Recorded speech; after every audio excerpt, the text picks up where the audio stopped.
A propósito de la última entrega mía que la hice a ustedes con mucho respeto, en donde afirmé con convicción que el señor Lenín Moreno, toda su vida de joven, inclusive antes de haber nacido, y yo creo que su padre, que alguna vez fue legislador también, le bautizó como Lenin en honor al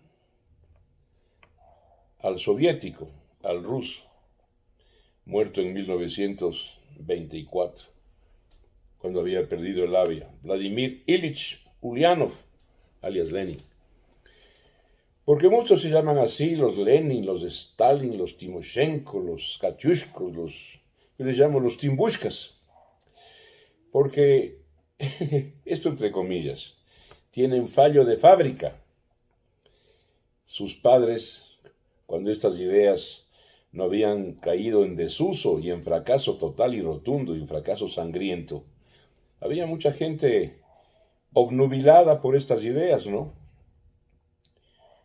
Quien habla mismo regresando de vivir en Europa, en Marsella, por 8 meses, cuando ya hervía la revolución de mayo del 68, ya cuajaba, ya había una ruptura generacional que era una mezcla de existencialismo con marxismo. Al regresar al Ecuador, yo también entré en una viva, atenta y acuciosa curiosidad sobre qué era esto. Y les confieso que empecé a comprar toda una bibliografía al punto que mi biblioteca, que ya no la tenga porque no tengo espacio, tenía cerca de 800 libros de estos temas. Y empecé a profundizar con una lectura crítica, no como borrego, no como militante acrítico, no como irracional, sino viendo, entendiendo e interpretando dónde había aciertos y dónde había errores, al punto de haber contado yo, eso sí conservo, aproximadamente unas 7,000 fichas, la mayor parte de ellas mnemotécnicas, bibliográficas también sobre estos temas. Y entonces me di cuenta de que don Carlos Marx, y esto lo afirmo, yo he invitado a los socialistas, intelectuales inclusive, a los comunistas, a discutir a todos ellos en la otra esquina, y yo solito, sobre marxismo, sobre los 4 pilares de esta doctrina, lo que quieran, ¿no es cierto? El materialismo dialéctico, que es una edición y una compilación de Marx de toda la filosofía en general, es un compilador. El materialismo histórico, que tiene una gran cantidad de afirmaciones rudimentarias y muchas de ellas esotéricas, que no corresponden a un análisis profundo, exhaustivo, detallado, yendo a los matices. El materialismo histórico tiene mucho de esoterismo. La teoría del valor, la teoría económica de Marx, que se reduce a una fórmula ramplona y rudimentaria algebraica. Hoy en día no se puede calcular el valor económico si no es con el auxilio del cálculo diferencial y el cálculo integral. La fórmula de Marx es una fórmula rudimentaria algebraica. En fin. Y por último, la teoría de la enajenación, que tampoco es original de Marx. Marx es un gran compilador, es un editor. Y es tan brumoso, tan confuso, porque su mente no era la de un escritor que podía entregar a las audiencias y a los lectores, ¿no es cierto?, algo digerible, comprensible, fácil, y siempre pedía ayuda fundamentalmente a su amigo Federico Engels.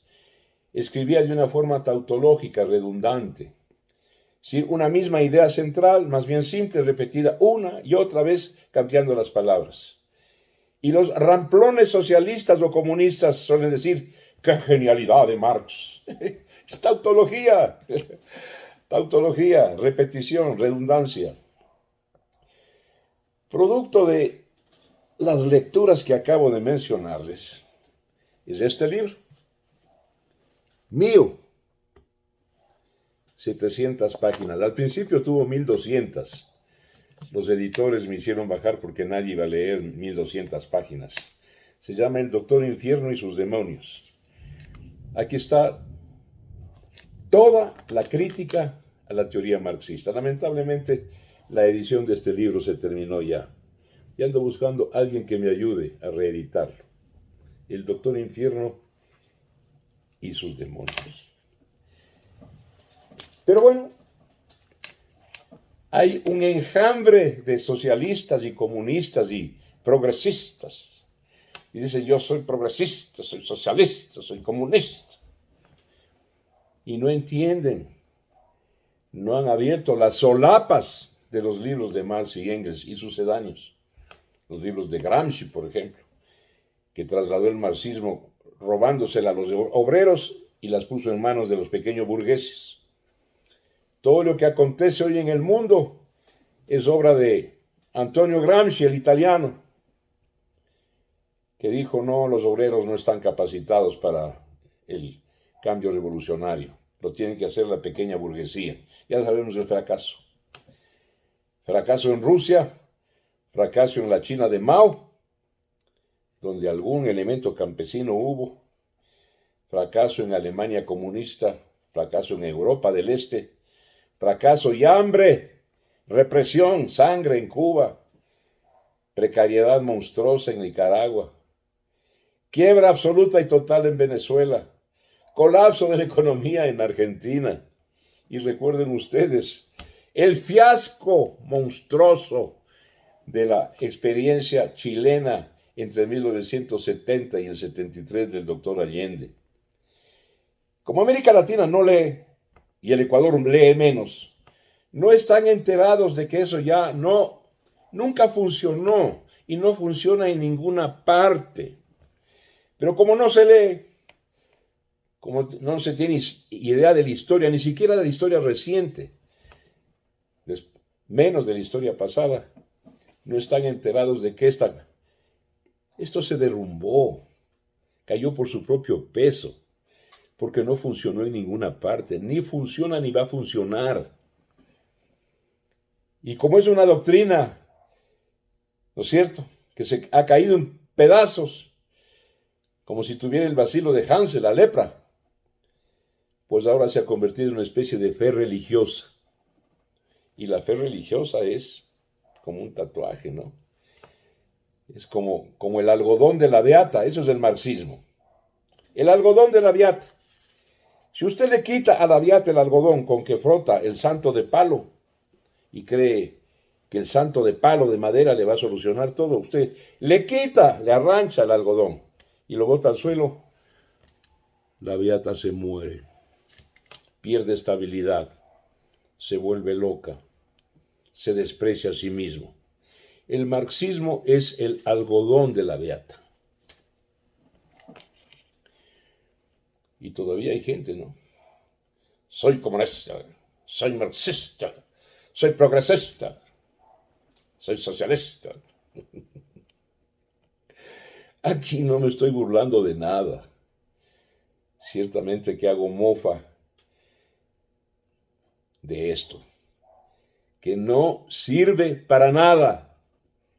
Y tuvieron la audacia, el propio Marx y Engels y sucedáneos, de llamarle socialismo científico. ¿Por dónde? ¿Por dónde, mis amigas y amigos? Pero bueno, no sé cuánto tiempo más la humanidad, algunos engañados, algunos ilusos, algunos utópicos, algunos soñadores, van a seguir intoxicados por este fiasco. En el mundo, en América Latina, en Sudamérica, vean Chile, vean el Perú, vean Colombia, con este Petro, que podría llegar con estas ideas a ser presidente de Colombia. ¿A qué? A lo que ya sabemos. al colapso y al fracaso, al hambre y a la represión, ¿eh? Porque una vez que llegan, lo primero que hacen es eliminar el control social, intoxicar a la fuerza pública, a las Fuerzas Armadas y a la policía, indoctrinarlas para reprimir a los pueblos. Si levantan cabeza, al paredón, al degüello, a decapitarles. Les recuerdo, entre otros crímenes y genocidios, Mao Zedong mató 80 millones de chinos, degollándolos o decapitándolos, acusándolos de consumistas. China botó a la basura, ¿no?, la teoría económica del socialismo. Y hoy es un país capitalista, aunque mantenga la ficción política del comunismo simplemente como un método de represión, de control social. Cuidado, levantan cabeza, chinos, porque les pasamos al papayo. Mis amigas y amigos, muchísimas gracias por permitirme. Volviendo, ¿creen ustedes que Lenín Moreno alguna vez abrió los libros que acabo de mencionar? Y se abrió, entendió siquiera la solapa de esos libros, Lenín Moreno, que sobre él hay un cuento y un cacho, un chascarrillo, que cuando fue a visitar a Bolivia y a La Paz a su camarada Evo Morales, el camarada Morales, indígena, le dijo: aquí, camarada Moreno, bienvenido, aquí lo recibe a usted, como me llama el pueblo boliviano, el Inca de La Paz. Camarada Evo Morales, qué coincidencia, a mí en mi país me llaman el incapaz. Bueno, gracias mis amigas y amigos por permitirme esto, un poco serio, un poco en broma. Un abrazo para todos. Hasta mañana.